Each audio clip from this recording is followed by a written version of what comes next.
Hey guys, this is Empire Academy. This is Kelly and Steve, and today we're going to talk about the property management agreement, and we're going to discuss the owner's insurance and surcharges. So I'm going to read the paragraph, and then we'll have Kelly explain it.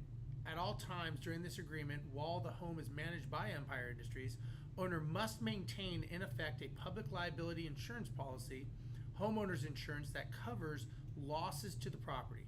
This agreement will also serve as owner's authorization to obtain and discuss any claim regarding this house with landlord's insurance policy. So Kelly, what does that mean to you and how do you explain it?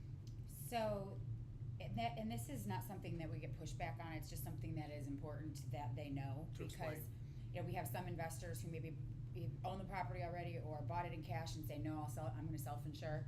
And then we've got a couple horror stories we tell them where, okay, a hurricane comes through, rips the roof off, falls on someone, somebody dies, you personally are going to insure against that? No, that's not smart. Right. And then when we have the reluctant landlord, people who are never intended on being investors, but they lived in the home, they have a homeowner's policy, but they don't know that they need to switch that to a landlord policy. It's still a homeowner's policy, but it just they will no longer be responsible for the contents of the property, and it does not, and it separates it from being the occupant.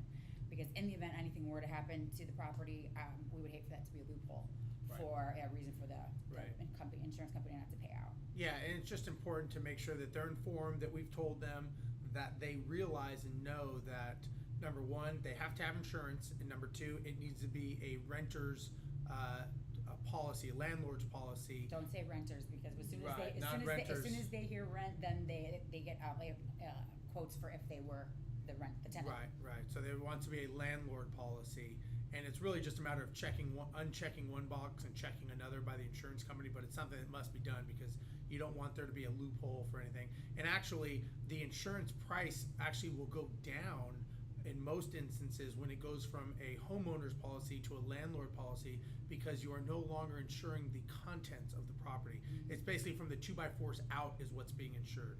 So it's something that we let them know that actually the price could possibly go down for that amount.